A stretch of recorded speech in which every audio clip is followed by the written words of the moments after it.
It's 7 o'clock on a Thursday, and we're back with the Alpha Nerd Podcast. I'm your main host, Kyle, along with my co-host, Andrew. Hello. And once again, we are on WXPI Community Radio 88.5, Wii Sports Community Radio. We're going to go over our gaming section again, and today we're just going to talk in general. Andrew's got some excitement about the game Tunic. That's right. I am going to discuss Tunic. It is a delightful little game with a tiny little fox. What else do you got, Kyle? Let's see.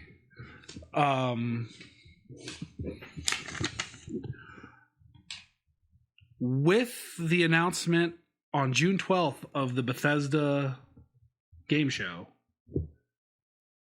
Mm-hmm. Yeah, I saw that. Xbox and Bethesda. You can really just say Xbox at this point. Yes. So, with that, I'm actually kind of looking forward to it. I'm actually looking forward to it quite a bit. See if we get the new Fallout announcement. I don't know if they're going to announce a new Fallout or any news about Elder Scrolls 6 when Starfield has yet to come out. I think it's going to be actually showing off Starfield because all they've shown is a robot.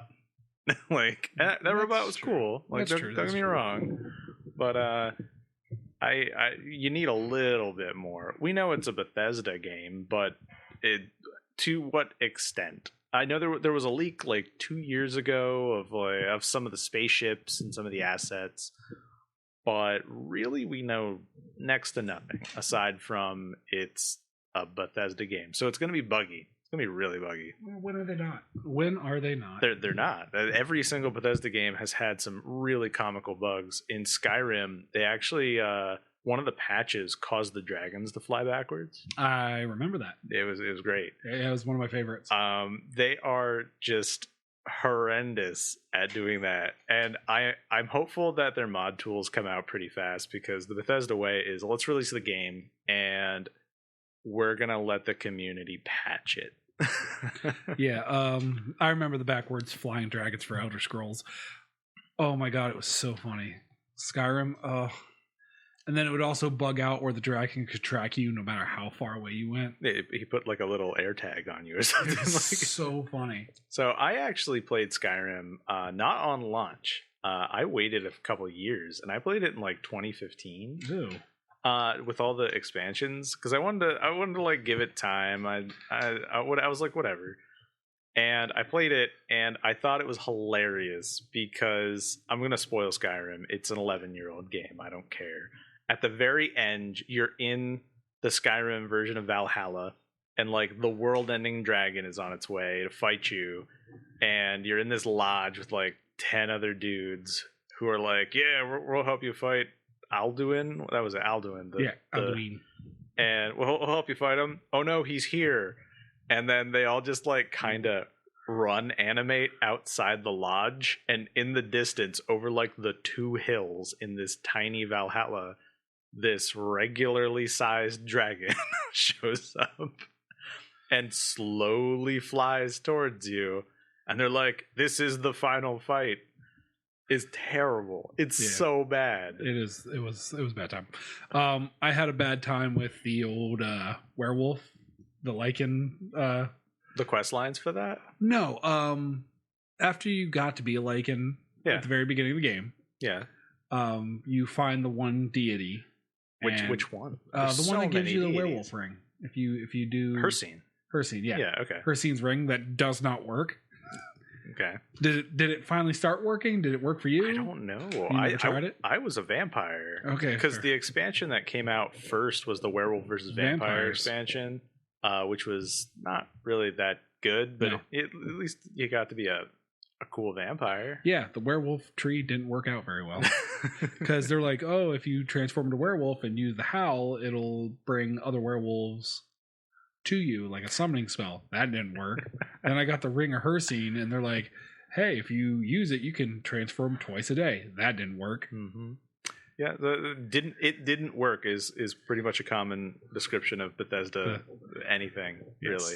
The mods really save those games, like Thomas the Tank Engine. No, actually, Macho Man Randy Savage. Oh, yeah. Yeah.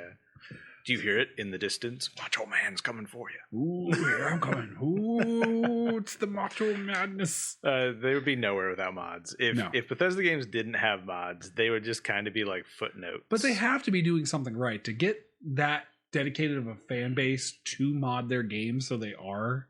I mean, no other before I want to say the last generation, open world games weren't like huge.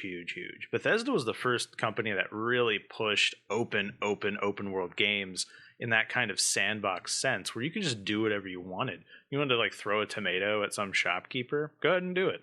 You'll probably get angry, and then it's going to escalate really quickly. Yes. But very few other titles engaged with that level of you can do whatever you want. And then they made it moddable so that you can really do whatever you want. Some mods are very interesting, but you can really. It's a sandbox. It's a big, broken, scripted sandbox.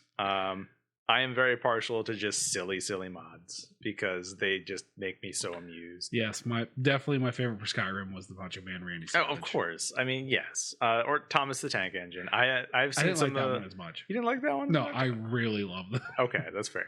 There's a mod for Elden Ring. You can actually mod Elden Ring. It's not very good, and there's a chance you'll get soft banned from the multiplayer. But there's a mod that changes all the horses to Thomas the Tank Engine. So that all the night bosses that you face in the open world are riding Thomas the Tank Engine. It's great. I have no more comments aside from that. If that is not funny to you, we have a difference of opinion. No, I think it's funny.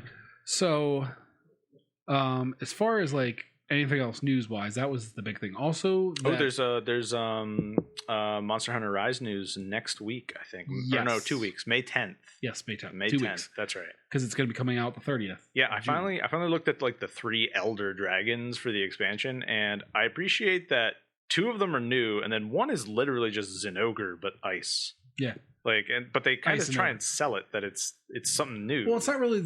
It's that weird wombat weasel thing we got in the expansion of the first group of DLC. No, I looked at it. It looked exactly like the Zinogre. It's just icy, but it's one of the Elder Dragons. Well, Elder Dragons. So in Monster Hunter parlance, Elder Dragons are supposed to be kind of unique. They're not supposed to be just cloned copies of other enemies. Yes. And they're doing that for 2 of them. Garen Gollum, the water earth gorilla guy.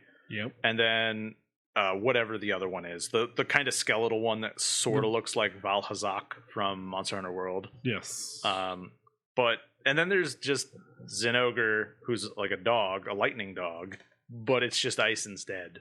But they call it something completely new. Yeah, well, we'll see how it plays. It's gonna play great. It's Monster Hunter. Now, do you think we're just gonna get those 3 hunts, or there's gonna be a? No, they've already announced more. Yeah. What was it? What's the bird? The lightning bird? Astralagus. Okay, I know what you're talking about. That one's coming back. That one's super popular. There are 2 variants. There's a new Bishotten, the monkey parrot thing. Yes, that thing. There's a new Bishotten, and what's the other new variant they announced? I don't remember. They've announced 6 monsters so far. Yeah, and I assume there's more coming. Yeah, I assume there's going to be at least another 20. It's going to be like a $40 expansion. Yeah, if it's only 6 monsters, I'm going to be very upset. Yeah, they usually, when they do big, I mean, just with the expansion that they did do, when they added Iceborne had a lot of new monsters in it, including some really cool ones. I'm just talking about the free one we got for Rise. The DLC. We got the. But I'm looking kind of at the way they're doing their expansion model now. Yeah. So it's very clear that Monster Hunter Rise is patterned off the release like Monster Hunter World was, where they do one big expansion and then they move on to the next game. So Sunbreak is going to be that big expansion, and in Iceborne they added tons of new monsters. Didn't World get like more than one big expansion though? No, only at Iceborne. I thought it just got something. Oh, it gets tons of free content. But I thought it just got another expansion, like a decent sized expansion. No, World development stopped like 2 years ago. Okay. After Iceborne, they released like 3 patches, and then they announced development was over, and they were moving on. Yeah. But Sunbreak looks good. It's more Monster Hunter. You can't really lose with that. No. I just really want them to be like, here are all the monsters. Here you go.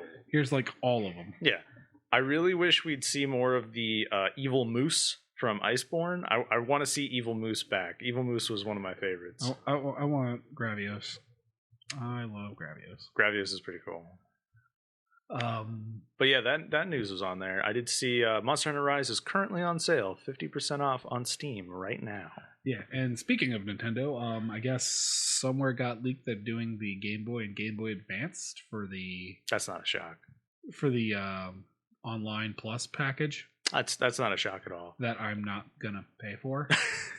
Because I refuse to pay that much for that little bit. I was gonna say, if you...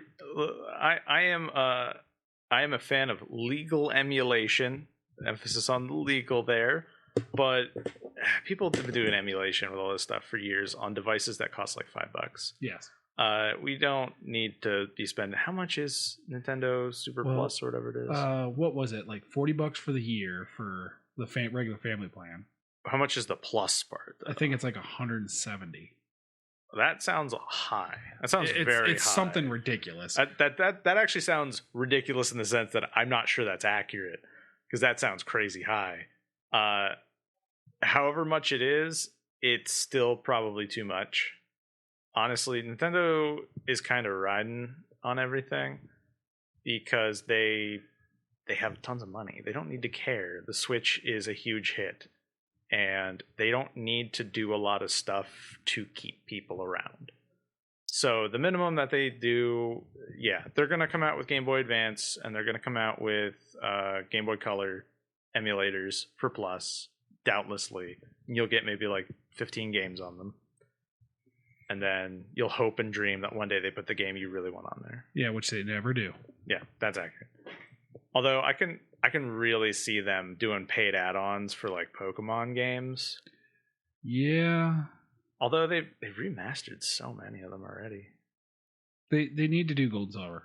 For all the ones they remastered, I was really surprised they didn't do Gold and Silver. They haven't remastered Gold and Silver? No. Huh. Well, technically, they did one for the DS.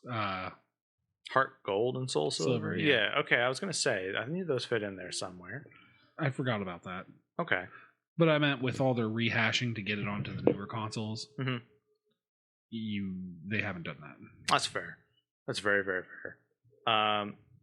Yeah, Nintendo's in an interesting situation. Like I said, they don't really need to care about money. Yeah. They make enough of it.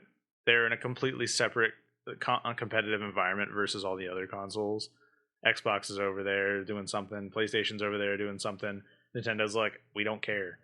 We're over here. We're Nintendo. You know you're gonna buy Mario Kart. They've actually lowered the price. How much is it? For the family membership is $34.99 a year. Okay, how much is the Plus? It's $80 now. Wow, that's a lot of money for an N64 emulator. Yeah, and a Sega. Oh, wait, Sega? Yeah. Why is Sega on there? Because Sega pretty much works for Nintendo now. Huh. Okay. But it's still way too much money. I was going to say Bayonetta is Sega. Well, it's published by Sega. It's made by Platinum. Yes, but it's published by Sega, and now Sega pretty much almost exclusively works Actually, no. Bayonetta isn't published by Sega. Nintendo bought the IP. Nintendo owns Bayonetta. But I think Nintendo owns Sega, too. No, I didn't think that was accurate. I know they own the Pokemon Company, but they bought them or something like that. It's kind of weird. The Pokemon Company used to be like independent, even though they only released on Nintendo products. All right. So even though, no, Sega is not owned. Yeah, by Nintendo. I thought not. But a good majority of their IP and stuff is under Nintendo. Well, yeah, they don't have a console anymore, so they're just gonna release stuff. They're just a game publisher with some development studios. But Bayonetta is owned by Nintendo. That's why Bayonetta 2 is only on the Switch, because they bought the IP. Yes, but the original was done by Sega. Sega. Yeah, it was. Then they sold the IP to Nintendo, I believe. Well, I would too if Nintendo was throwing money at me. Nintendo was like, we have an M-rated game. We do. We have one. Yeah, and it's good. Well, they had other ones. What were their other M-rated games on the Nintendo? The stupid... The stupid? What was that called? I don't know. The one where it was black and white and it was a bunch of murdering. Black and white and a Other bunch World of murdering? or Mad World or... Oh, Mad World. Okay, I remember Mad World. That wasn't a very good game, but it did exist. Okay, I'll give you that. That was Wii. Oh, No More Heroes used to be Wii exclusive. Yes, it did. Used to be. Used to. Okay, there's 3. Congratulations, Nintendo. There was another game with a weird Russian guy. It was really weird. It was really bad. That was also M-rated. Okay. It was like a combination of like all the worst action games. Was Red Steel M-rated? Do you remember Red Steel? Yes, Red Steel I believe also was M-rated. Okay. There's not very many. So the few that are existing are a bit notable. It doesn't count super much now that everybody is releasing games for the Switch, just period. It used to be a little bit more of an exclusive club. Have you been on the Nintendo eShop lately? No. It's terrible. Trying to find anything in there is just awful. Trying to find anything the first time was awful. It's just true. That's very true. So, with that... It's a good segue into what? I'm just saying with that in general with Nintendo, everyone's leaning towards the new Pokemon game, Ruby and Scarlet, or no, Scarlet and Violet. Wait, which one is it? Scarlet and Violet. Okay. Remember how you made the joke about there being a Quetzalcoatl Pokemon? Yeah. Everyone's leaning towards that the Firestarter is going to become a Quetzalcoatl. Yes, but Quetzalcoatl was the Thunderbird, wasn't it? That's what wasn't Quetzalcoatl like a giant snake with wings that brought thunder? You know what? I'm really bad at this. I apologize to anyone listening. Well, I don't know my mythology very much. I just thought it was like a giant snake with wings. It is a serpent. Yeah, okay. You have an actual photo of Quetzalcoatl right there. Yeah, I'm working on it. Like a live stream straight from. Just it's there. It's Quetzalcoatl on Twitch. Yeah, I wish. So no. So far, just reading through it real quick, is it's just a deity that they'd sacrifice people to it. Oh yeah, as usual. Yeah, and it would bring bountiful harvest or the rain or whatever it needed to do. Thunder snake. It's a thunder snake. No, but it kind of does whatever it needs to do. Like, okay, so it's a multitasker. There's part of it that have to do with like the stars and the galaxy, and there's parts of it that have to do with the sun.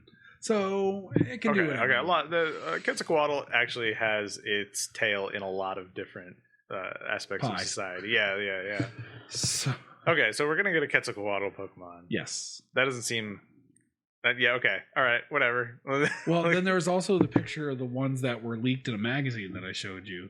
The new Rotom. Oh, okay. Yeah, and we were like, "Is that real?" I hope not. Yeah. Because it looks suggestive. Were those best? Were those real? Everyone's assuming they're real because it's from the one magazine, which usually puts out legitimate stuff. Yeah, that one magazine usually does that. I don't know the name magazine. Yeah, exactly. That one magazine is right? usually really good. Makes me sound like I'm legitimate. I'll relearn what the name of the magazine is, but every time they've spoiled Pokemon, it's been true. Mm-hmm. Ugh, spoiled Pokemon. That would smell terrible. So that would just be awful. So, I mean, as we relook at it. Yeah. That one Pokemon, if that is legit, that is a Hitachi magic wand. It very much is. That not very. And much we is. also have the Eevee that's with a pot on its head, or a walk. Is that a walk? It's a walk with shrimp for ears. You know what? I actually like that. Yes, but what would its typing be? Would you say shrimp type? Because what types are we missing? We're missing ghost, shrimp, rock, shrimp. I can't think of what type that would fall under. Fairy. We have fairy. Yeah, but with shrimp. Yeah. So one of the boring things is I didn't really get time to play games in the last couple weeks. What? Nope. You just came off a high, Kyle. You had beaten one whole game. Yeah. And I just haven't had time to really play. Like, the only time I've had to play is when me and you got to play Apex. That was fun. That was very fun. Yes, it's enjoyable. It's been a long time since I played Apex. That is still a great, great game. But one of the things I wanted to talk to you about is to help me get to play more games. Do I need to like force you at gunpoint to play more games? Kind of. I want to do like a monthly challenge. A monthly challenge? Yes. All right. This doesn't sound good for me. Oh, it's going to sound awesome for you. So I don't know if we want to do it monthly or every 2 weeks. What are the terms of this challenge? And this is why I wanted to talk to you about it on here. Okay. I didn't want to just say, hey, we're doing this. And we're going to discuss the rules right here, right now, right live. So I will point out this is in fact Kyle's show. I have no choice in this matter. So there was a couple things I was thinking about. I was like, well, we could go on Steam and give each other like $5, and then we have to find games for each other for $5. Because I know none of those. Nope. I was gonna say that was gonna be a stipulation rule. Is none of those because you won't play them. None of the adult-oriented games that are cheap. No, I figured we'd get like. How many times did I refuse that shark game? Enough. Like 8 times. Yes, but I still find it hilarious that I kept trying to send it to you. You were just like, hey, here. You want this? Here's a gift. I'm like, that's not a gift, Kyle. It is totally a gift. So that's one of the aspects I was thinking of, and I wanted to like go through with rules, see what you want to do. One of the other thing is we could do like a lottery draw for like a genre of game. Oh man, that we'd have to play through. As soon as you pick fighting game, I lose instantly. Yes. But that's the whole point of this, because there's going to be games I'm going to get stuck with that I don't want to play. The chart's like 99% games Kyle doesn't want to play. I like the genre one. That one I like. So because I know the exact type of games that cost $5 or less on Steam, and no, there's some decent ones. They're just far and few between. That is accurate. If we have $5, do we have to spend it? Can we just play a free game? Because those are. I was also thinking like maybe increase it to like $10 a month. And then we could also catch things on sale. Catch them on sale. There's a lot of ways we could move forward with that. But I find this interesting, and we'll do like it's like a challenge. All right. Challenge. I need you to make a giant wheel that we can actually have here. Why do we have to make a giant wheel? We have technology. No. Do this. The wheel technology. It is the oldest technology. All right, there are 2 old technologies: the wheel and fire. Don't use fire. Okay, so make a giant spinning wheel. We'll spin it. Here, do we live. have now with this? So we're gonna go with the random generated. Yes, yeah. None of this technology stuff. We need the wheel. Yes, Andrew. I'll get working on building a giant wheel so we can have clickers. Click. Yeah, correct. Are you serious? Do you really want me to build this thing? Because I know that my fiance is listening right now, and I know if we're serious about this, we will have a wheel by the next time we start the show. You know, the more you keep talking about this wheel, no, Kyle, I don't want it. I need it. Okay. I need the giant wheel. Well, I will talk to the fiance, and we will get working on the wheel. We will get the wheel in place. If only there was a way to transport wheels. I'm really disappointed in you on that one. If only there was some method of moving them. So now, with the being random, are we going to each roll one, and then we have to play that style of game? Sure. Or are we going to pick games for each other? Ooh, I like that one. So we're gonna pick So we're gonna spin the wheel. We're gonna get a genre. We're gonna each get one spin. Yes. Okay. Spin to win. We spin to win. We get a genre. And then the other person picks a game in there. Yes. Does it have to be? So if you roll horror, I have to find a horror game for you to play. Correct. Please don't be Phantasmophobia. I don't want to play that game. That's the next thing. Do we want to make it more story driven, or do we want to? I think you know what. Because I feel like if we just let anything slide, all right, we'll end up playing 15 different versions of Minecraft. I know this has never been done, but what if we make a second wheel? A wheel within a wheel. And so we can have a theme every month. Like we can change it up. It doesn't need to be super static. We can one story month. One is kind of what about multiplayer month or something like that. We can change it up. Okay, we can do that. Especially during the summer, since I'll have the extra hours. Yeah. We can definitely dedicate more time to a multiplayer deal. So, and that's how you end up playing Phasmophobia. Yeah, I have a feeling one day I'll end up playing it. Yeah, unfortunately, it's actually kind of enjoyable. It's especially I've watched streams of it. Like, I'm just like, ooh, there's a ghost. See, sorry, I spoilers. saw the streams too, Spoilers. and I hated it. I hated watching it. Why'd you play it? Because just like Minecraft, I hated watching Minecraft. See, I actually hate Minecraft. I do not like playing Minecraft. This isn't a dig against Minecraft. It's a great game. I just don't like playing it. Yeah, and that's fair. But I watched other people play it. I hated this. It's like, this is stupid. Gonna look at the wheel as soon as it shows up. Kyle, why are like half the categories just Minecraft? All right, so we pick each other's. Are we going to put Cheetah says how big? That's, size doesn't matter. Oh, size matters. Size always matters. Size always matters. And if they tell you don't, they're lying to you because they don't want to hurt your feelings. We'd have to generate a list of what genres that we really want to put on there. Yes. That'll probably be an off the air discussion. Yes, that'll be a... Greg also chimed in. Size does matter. So, yeah, we'll figure out the logistics of this. I like where we're going with this. And what we can do is put like multiplayer on there too. We can do a lot of stuff. Like, there's a lot of opportunity, and for those of you listening at home, we are going to move forward with this. We're going to work out the specifics without boring you right here, right now. Yes, but I thought it was a little entertaining to see what we're coming up with. I mean, it is. Yeah, that's a great idea. It's a decent discussion. Yeah, do we gonna have a money cap on this? No, unlimited. I want to be able to take out a mortgage against my house for a game. For this. The super.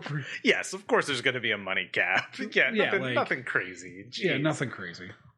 Within reason. Yes, something reasonable. We're not going to go nuts. Like, I don't think we're going to buy a new $60 game every month. Oh, that low of a cap?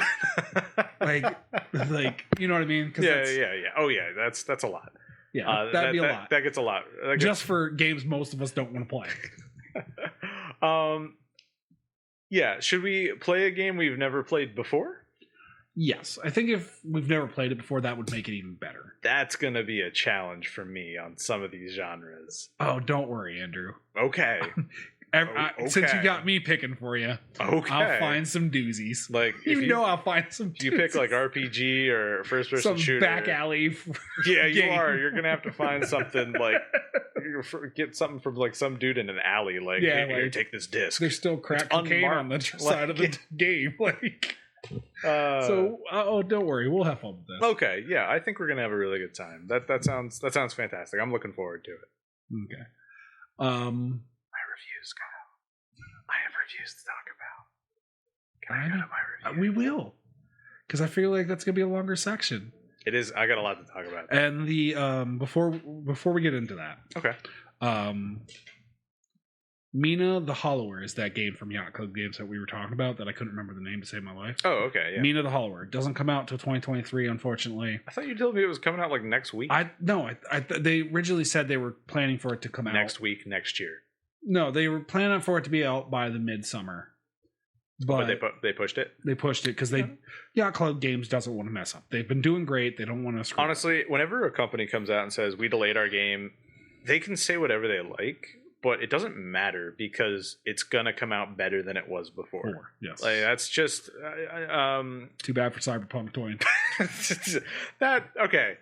That game got delayed like twice, and that game needed to be delayed like 5 more times. That was pathetic. Yes. And as I had mentioned, I played through recently, and it still was buggy as all get out. The fact that they're actually making an expansion for it blows my mind. It did sell 15 million copies, so they have a market for the expansion, but why? Right? Why do we need why? That? That's the exact question. Why? Yeah, why? And I was going through the game listings of this year coming out. Okay. And coming out this year. Okay, this year specifically because when I was looking for me to the Hollower, specifically, I was looking. July is going to be a really good month for me and you to play games. Oh, that's wonderful. Why? What's coming out in July? Come on, you got a list. Live Alive. What's Live Alive? It's a game that's made in reminiscent of Mother 3. Like the style looks like Mother 3. Okay, all right. It's an RPG. You haven't played Earthbound yet, have you? No, I have not. Not all the way through. I'm going to pick Earthbound. I know you will as soon as you get the opportunity. Yes, I will. But the crazy thing is it's time traveling. It's all time traveling. Okay. And what you do is play people from different eras. Okay. So like the one was like you're in a cowboy era, you play as a cowboy, and then he gets sucked through another part of time, and then he's helping an old Chinese master, kung fu master, help his daughter, and kung then fu cowboy. Yeah, it's going to be interesting. It looks really cool. I've never even heard of this, so I'm very excited. I mentioned to you like the very first episode. Never heard of it. Never heard of it before. Nope. This is brand new information for me. It's super not, but okay. Digimon Survive. I'm not a Digimon fan. Officially coming out. I'm not a Digimon fan. I'm excited for Digimon. I want monsters in my pocket. I don't need them to be digital. That was a good comment. Okay. Yes, it was. But I'm still going to give you the quiet look of disdain. I don't need that. And then Xenoblade Chronicles 3. Okay, I will. Yeah, I'll pick that up. That's 100%. And that's going to be something. I'm hoping we spin that might just be our own thing that we're just going to play that because I know me and you will play that. Yes, we will both play it, and we will be irritated by the same rough things. They pushed it up. I can't like it was coming out in September, and they pushed it up to July. Yeah. And that there's a part of me that's kind of concerned about that. Yeah, but have they ever really released an actual bad Xeno any game? I mean, Xenoblade Chronicles 2 was a good game that had absolutely no point in all of its side quests. At some point, they were like, we're going to make an MMO. And then they were like, oh no, we can't do that. Roll it back. It's no longer an MMO.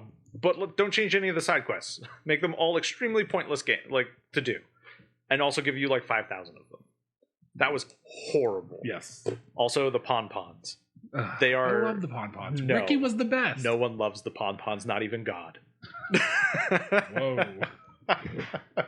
So, I have one more thing I want to talk about before we get into the whole Tunic discussion that you're chomping at the bits for. I am chomping at the bits for I'm announcing it now, right now. We are going to do a subscriber giveaway. You're giving away our subscribers? That's a really bad idea. Starting now until June 1st. Mm-hmm. The goal is to hit 100 subscribers. Okay. Where? On our YouTube. Okay. Facebook. Okay. And Twitter. Is that 100 combined or 100 on each? I would like 100 for the YouTube. Okay. And Facebook. Those are the two easiest. Oh, so it's on each? Yes. Okay. All right. It's on each, but the Twitter not so much. I don't really care about that much. Okay. Like, yes, it's going to get our name out there, but the goal is 100. Mm-hmm. And then we'll say for every 100 we get, we'll take about 10% of that. So 10? But if we get 150, then 10% of that. 15. 15. Okay. 10% in general. Okay. Whatever number we end at the end of the drive. Okay. We're going to give out prizes to. Oh, wow. This will solely be on me. Okay. As a way to get the word out there. Can I get a prize? Maybe. Under the table? Yes. Under the table. So I'm telling you the rules right now for it. I'm also going to make a separate video that's also going to be released on Monday with tonight's show on the rules. Okay. But I'll give you the rules is you would have to get a ticket, you have to like one of the three, subscribe or follow one of the three. To get additional chances, like and subscribe on the other ones. You know, there's an actual tool that does this for you. Yes, I know. Okay, all right. Yes, sure. But I'm just giving you the I am excited for this. I think, and from that, we hit our goal of 100. I think we'll take a random 3 of the people that do win prizes and give them a slightly upgraded prize. Okay, so there's also 10% of the subscribers will get a prize. Yes. and then 3 out of that 10% will get a grand prize. Yes. Okay. So far. I may, and if, like, say if we do really well, I'll bump it up to 15, 20%. So this is a very fluid giveaway. Yes, it's so far very fluid. No, he's not giving away fluid. That would be very weird. That happened once already, and it didn't work out well. That's why Kyle's banned from Alabama. Yes. So that's where I'm at with it. Mm-hmm. The full crisp details will be announced this coming Monday with everything else. I'm looking forward to that. That sounds fantastic. Yes. So I wanted to put it out there because I'm usually a man of my word. He is. He is a man of his word. So he's got the words on the finer details on how to earn more chances to win, and we'll add more tickets to your possibility winning if you get other people to subscribe and put your name out there. Mm-hmm. So we're going to go through all that. We'll get all that tuned up. That'll definitely be fully listed way before the wheel's done. Come on, the wheel. Look, the wheel's in good hands. Yeah, I know the wheel's in good hands. Yeah, this wheel is going to be awesome. But that's wonderful. The more people that can listen to me prattle on about video games. Yes. And now it's time for you to prattle on about Tunic. Yay! Okay, so I actually have 2 reviews to do today. Two? If I get time. The first one's going to be about Tunic. The second one's Halo Infinite, the campaign. Because I did finish that as well. Okay. I'm actually looking more forward to Tunic. Okay. All right. So I'm going to start with Tunic. And like I said, I may not get time to do Halo Infinite, which is perfectly fitting for how Halo Infinite is. So Tunic. What is Tunic? Tunic is an adorable little game. And it's amazing. It's an isometric puzzle action adventure game. Okay. With some RPG elements. It is heavily inspired by the original Legend of Zelda, aka the number 1, which had an overworld with a bunch of little dungeons and you move through the screens and all that stuff. Yep. You play as you're never actually called anything in the game. I think you're the hero. You are a tiny little cute fox with a tunic on, and you are basically Link from Legend of Zelda's Persona. You start the game with no weapons and nothing. You listen to cheery music. It's bright. You wake up on a beach, a la Link's Awakening. And you're in this overworld with a ton of cutesy enemies that want to murder you. And you go around, and it's such a cute, little, simple action-adventure game. Except it's not. I'm going to have some spoilers here, but nothing like wiping everything out.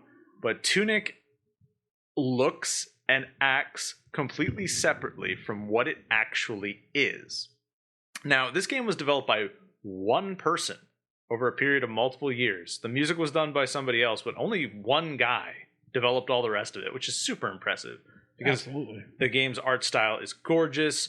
The gameplay is pretty cohesive. The only functionality issue I had was that the actual controls are a little laggy. They're not as tight as they could be, which comes into play because Tunic wants to also pretend that it's an extremely difficult action-adventure game. But the rest of the mechanics of the game are about puzzles and exploration. And that's my central issue with Tunic. I loved the game. I completed it. I actually got 100% of all the secrets, which is something I'm going to mention here shortly. I did everything you could do. And I can only recommend it to some people because it wants to be a secret, cutesy exploration game. It also wants to be Dark Souls as an isometric, like 3D combat game, but the controls are not good enough for that. And it doesn't honestly have enough difficulty progression. So the game is kind of a standard Zelda-esque game. You have your overworld map, which is full of secrets. Some of these secrets are obvious and fun to figure out. Other ones, I don't know how somebody discovered them. Honestly, I don't know. The secrets are so obscure that I can only begin to imagine that somebody was like, I know it's in this area, let's just hit buttons. Because the whole thing is you're hitting buttons. Your D-pad controls all the secrets in the game. It's called the Holy Cross. And you have to figure out all these secrets in the game using your D-pad. I'm not going to spoil anything else because there are some things I can't say. But one of the cool things it does with secrets is you actually have access to solve 95% of the secrets in the game as soon as you wake up on the beach. You don't need any additional equipment. You're already ready to go. The only thing holding you back from solving them is you don't know how. You just don't know how to do it. Yeah. Later on, you'll see things in the game. You'll be like, how do I open this door? Or how do I do this thing? And then later on, you'll find out how to do it because, and this brings me to the coolest thing in Tunic, the instruction manual. There is an instruction manual in the game. You wake up, and you have like 1 page of it. It is an old NES style instruction manual that would come in the game box way back in the day. And you only have a page. If scattered throughout the world are the other like 51 pages of this manual. And you keep getting these pages, and all the pages are in the little fox guy's language. They're not in English. And at no point in the game does it really offer you a translation. It doesn't automatically translate anything for you. You're just left to figure out, what does squiggle left mean? What does squiggle right mean? You don't have to know that. There are people online who have already solved it, of course, because that's what they do. Yeah, that's what the internet is for. But the game intentionally obfuscates its stuff. Its language is a puzzle. The whole game is a puzzle. Everything's a puzzle, except when you're fighting bosses, and then it's a really bad version of Dark Souls. All right, this is my biggest problem with Tunic. You fight the regular enemies. They're not that hard, okay? It's easy to upgrade your little fox. You fight some enemies. It's all cutesy. You find puzzles. The storyline is very, very vague, but also incredibly dark. I'm not even going to say it isn't. It's very dark. But then you get to the bosses. And there are 4 major bosses. They're terrible. They're absolutely terrible. And I'm not saying that from like an angle of, oh, you got to get good. I've beaten every Dark Souls. I've beaten all the optional bosses in Dark Souls. I'm good, I guess. But in Tunic, the bosses just aren't worth fighting. They're not enjoyable to battle. They all have their standard things. One boss has a weak point you got to hit. Another boss you got to use magic against. They're just not fun to fight.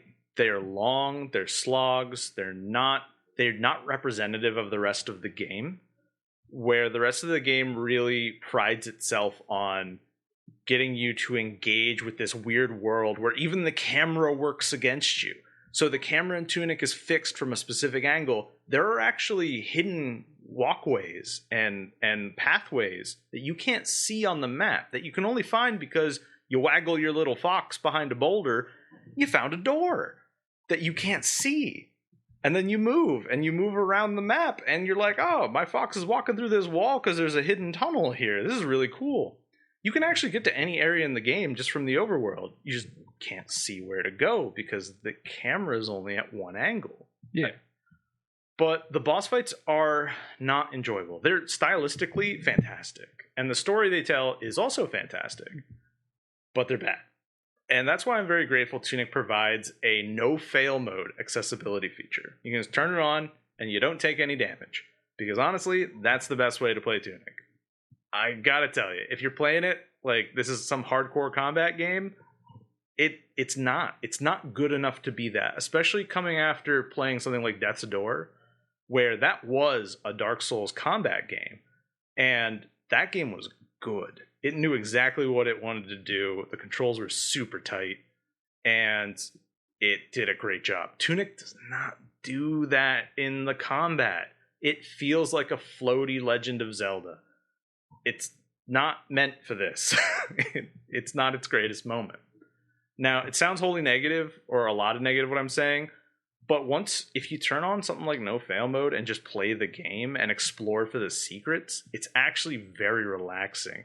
Getting into the story, like I said, it's very dark and vague, but it's deeply interesting in the way it tells it.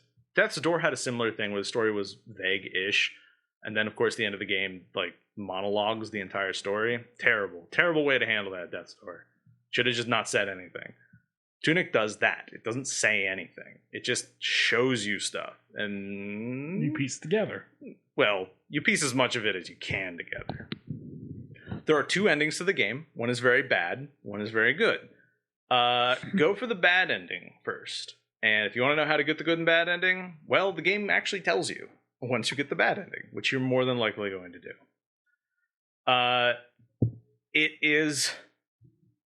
It's a cute little game. It took me about 10 hours to beat. That sounds like a lot, but honestly, about 5 of those hours because I had no idea where to go.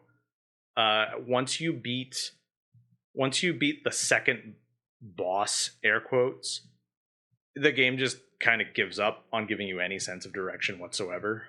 It's just like, you should go somewhere. Figure it out. And then it took me like an hour and a half to figure out where the tunnel was that I needed to go down to the next area. The 3 major bosses you fight in the dungeons, one of the bosses is like 3 times the difficulty of the other 2 for some reason. Like I said, the boss combat stuff, the difficulty doesn't ramp very well. Just turn on no fail and enjoy finding all the secrets. There are 33 secrets in the game. Not counting the manual pages, which there's like 50 of. The secrets range from very obvious to, like I said, mind-breaking. Something I would have never even expected where to find it. Some of the stuff you're like, that looks weird. I'm sure there's a secret here. Other stuff is like, this is a normal screen.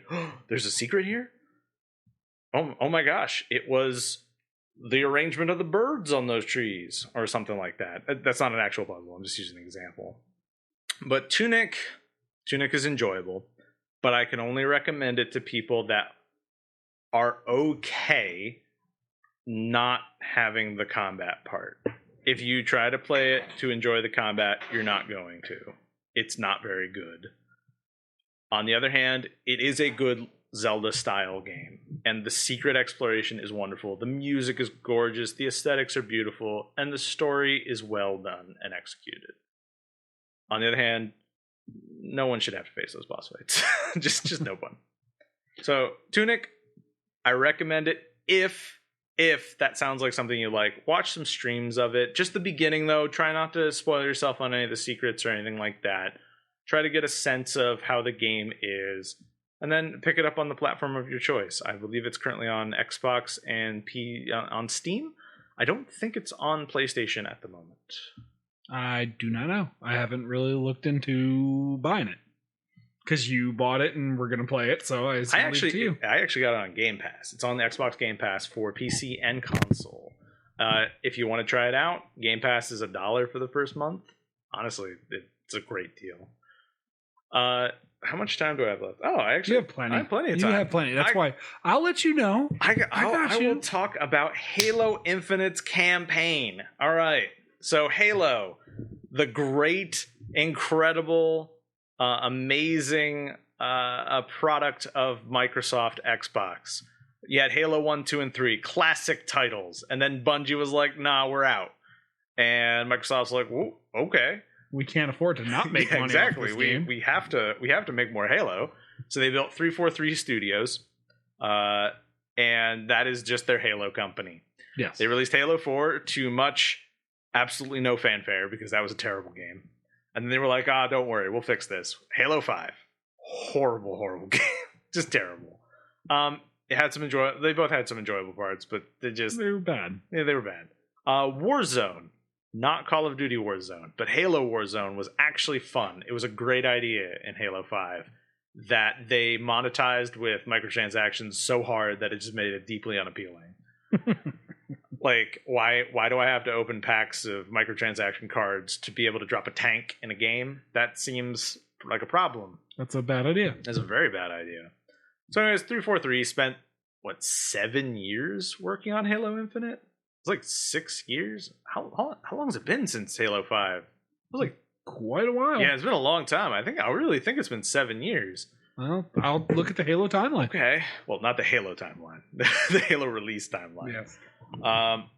So Halo Infinite, the campaign came out separately from the multiplayer, and that was for the best. The multiplayer is rather enjoyable.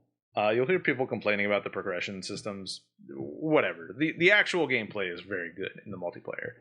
The campaign came out separately, and for the first time, Halo had an open world structure that is often so seen these days in games that don't need it. And I am here to tell you authoritatively that it needed it. Halo's open world is super fun. I have no issues with that. They have some time wasty stuff, but nothing on the level of like Ubisoft Find Another Radio Tower. There's a lot of the world's built gorgeously. You're on a new I shouldn't say a new Halo ring. I believe it's the Halo ring from Halo Wars 2, which for all 3 people that played that game, it is a separate Halo ring from all the other ones. It's a special one that can like hold people in suspended animation on it. That's not a real big spoiler. All right, here we go. Let's see if this works. Yeah, when did 5 come out versus I know Infinite came out in 2021. Okay, so we got just 5. I need to know when 5. Infinite came out in 2021. Yeah. 4 came out in 2012. Okay. 5 came out in 2015. So it's been 7 years or six-ish years. Yeah. 6 years. Okay, that makes sense. Halo Infinite is a return to Master Chief. Oh my God. What? Halo 4 came out in 2004. I mean, Halo 2 came out in 2004. Yeah, Halo 2 came out in 2004. So it's a return to Master Chief. You have a kind of annoying buddy called the Pilot with you, who you're supposed to empathize with, but he's not that interesting. The whole world, you capture bases for the leftover UNSC Marines who have been destroyed by the Banished, who, they're not the Covenant. You gotta trust me, they're not the Covenant, even though they're composed exactly like the Covenant. Are they the same races? Yes, except that the ruling class are the Brutes, who are the guerrilla guys. Yes. Instead of the Sangheli. So they went back to Halo 2. Well, in the Halo universe previously, the Covenant was ruled by the prophets, those weird Shia Yum or whatever they're called. The giant things. And they had the elites, who were the Sangheli, directly underneath them, and then the Brutes were like expendable mercenaries that took over, but they took over in Halo 2 for the elites. Yes. Halfway through the game, it became the elites. So the Covenant, the elites got kicked out, and then the Brutes replaced the elites in the hierarchy. But later on, when the Covenant actually like ended the war, a section of the Brutes didn't want to give up, so they got banished from the Covenant. There's a whole big thing. The Covenant did some really horrible atrocities to like their families and stuff. Of course. Yeah, it's a religious themed organization. So the Banished first appeared in Halo Wars 2 as the primary antagonist. They basically want to do they want to use the Halo rings. They want to make the Covenant and humanity pay for the crimes against them. You also find out during the game that, oh boy, some bad things really did happen to the Banished that are directly a fault of Master Chief, interestingly enough. Oh, yeah. But, yeah, so, on the other hand, the actual Brutes that show up in the game representing the Banished, Escarum, is a comically terrible villain who just monologues at you through every single mission and is just awful. The story in Halo Infinite is dreadful. I am pretty sure if you gave some like 12-year-old kid 5 packs of Capri Sun and an iPad, he could come up with some better fan fiction than whatever that writing was. It was just dreadful. So bad.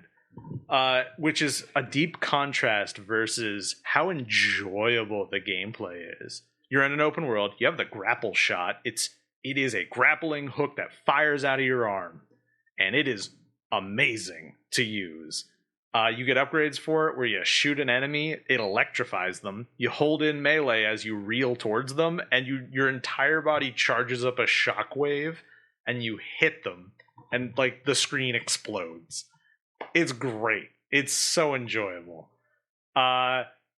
Anytime someone starts talking, I just turn the volume down because Let me just turn this off here. I don't need that in my life. It was just dreadful. Well, yeah, I wasn't expecting to have great dialogue. Halo 5 felt better, and that's how bad Halo Infinite dialogue now, is. Since you play it, and you can spare it, so I don't have to do it myself.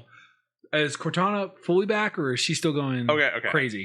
This is going to be deep Halo Infinite spoilers here for the next couple minutes. If you do not want the story of Halo Infinite spoiled, just leave. Right. All right. Cortana's dead. Okay. You find that out in about 3 hours into the game. She finally died. After she killed millions of people, including destroying the Banished's homeworld. She actually blew up the Brute's homeworld because they just told her they didn't want to work for her. So she blew it up. Well, yeah, because I remember in 4 where she started to go a little... She goes rampant.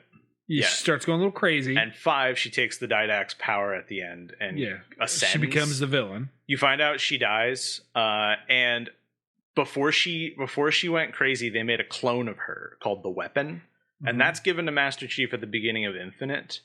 And you don't actually know it's a clone of Cortana. You think it's a weapon to fight Cortana. You find out later it's a clone of Cortana. And she, of course, at the end of the game, she names herself Cortana.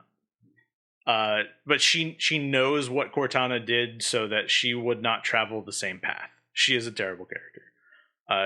Just bad writing. Weapon or Katana? All of them. Yes. It's just all of them. All and above.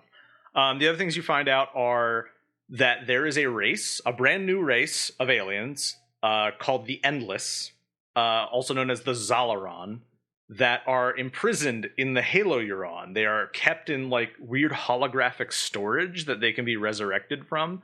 And their crime against the Forebearers who made the Halo rings, their great crime was when the Forerunners fired the Halo rings, they weren't affected. That's their superpower. They can't be killed by the Halo rings. Ooh.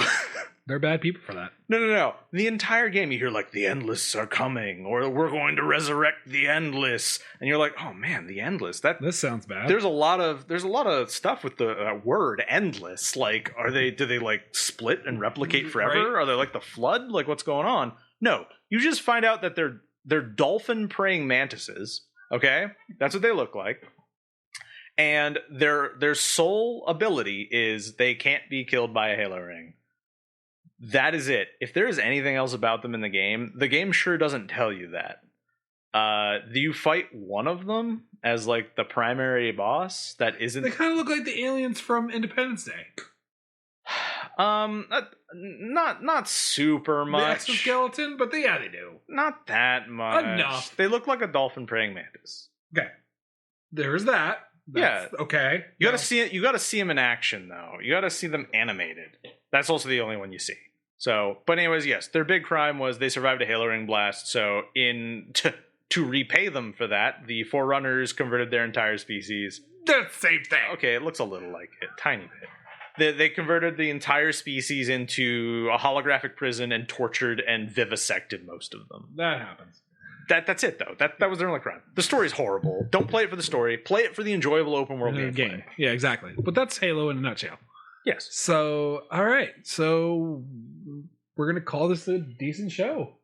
Yeah, it was decent. I'm glad you got to talk about Tunic, and I don't think you needed a full hour for that. Maybe Tunic you need some time for, but definitely not Halo. Oh, no, not Halo. Halo is, do you like shooting things and bouncing around an open world? Yeah. Do you like really bad writing? Well, okay. There you go. That's for you, too. So, I'm looking forward to our next show, because at this rate, we'll have her wheel. Oh, yeah, I'm ready for that. She was ready for this. So we're going to call it a night. This will be posted up Monday, along with the rules to the giveaway. I'm looking forward to that. Yep. So have a good night, everybody. All right, bye.